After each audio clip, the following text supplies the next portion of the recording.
In War of the Ring, the card game, each player has its own unique deck of cards representing the strengths and weaknesses of different factions of Middle-earth.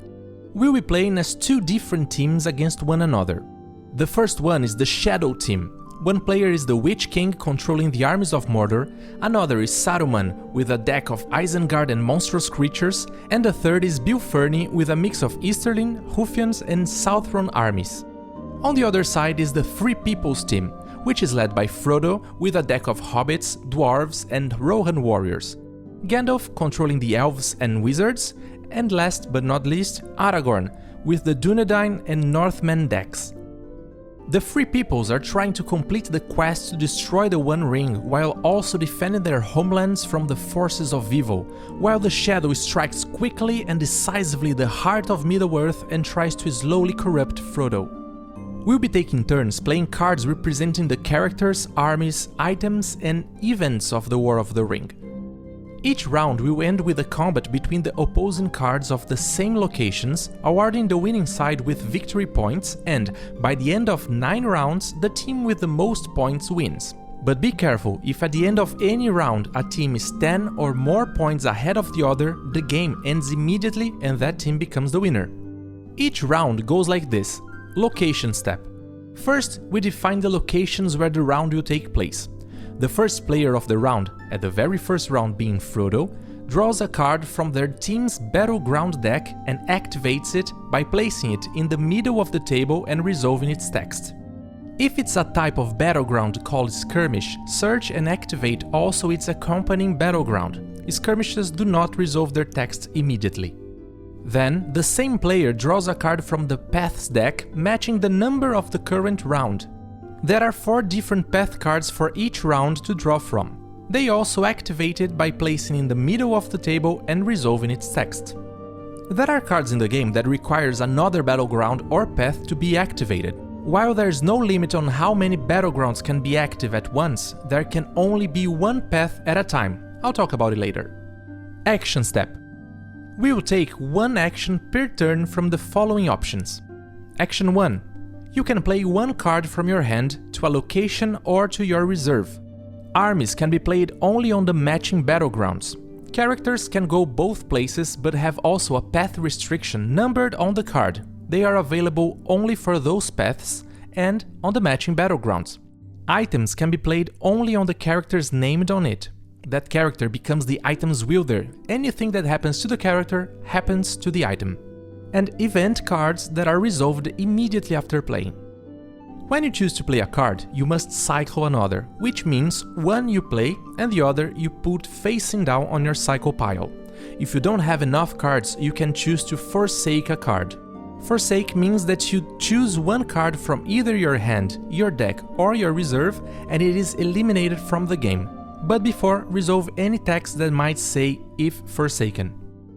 If instead of a card on a location you choose to play it on your reserve, it will be tapped out of the combat and cannot be moved to a location later this round, but its text is effective immediately and can be used at will. Action 2. You can move a card from your reserve to an active battleground or path respecting the mentioned restrictions. Moving a card doesn't require you to cycle another card. Action 3. You can cycle one card from your hand to your cycle pile. Action 4. You can winnow. That means that you can eliminate from the game 2 cards from your hand to draw one card from your deck. Action 5. You can use an action from a card in play. That means you will resolve the text use an action from that card. Action 6. You can use a ring token. Everybody starts the game with a ring token that can be discarded only once per game to draw 2 cards.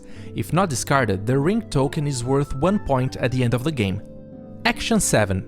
The skirmish type of battleground works like any other battleground, but doesn't provide victory points. Instead, it offers a benefit for the winner faction. As an action, you can choose to trigger the combat at a skirmish immediately, as long as you have already played or moved a card to it.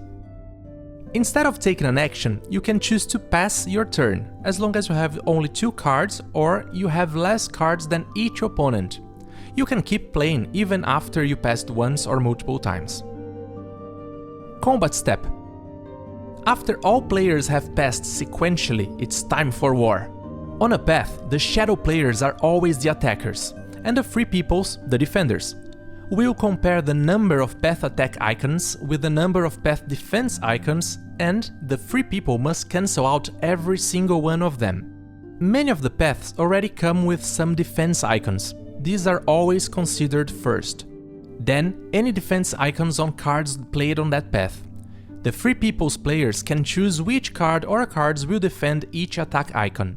If they manage to cancel out all attack icons, it means that the free peoples won on the path.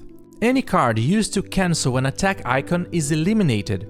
Any leftovers from the defenders are cycled, and all attackers are eliminated. The free peoples place that path card facing up on their scoring area. It's worth that many points. Now, if there is even one attack icon left, the shadow players were the stronger and won this path. All attackers are still eliminated. Instead of scoring the value of the path, they score 1 point for each uncancelled attack. Keep the path facing down and add that many corruption tokens to the scoring area. The combat step on a path can also be triggered if, during the action step, a new path is activated by any means. As I mentioned, there can only be one path active at a time.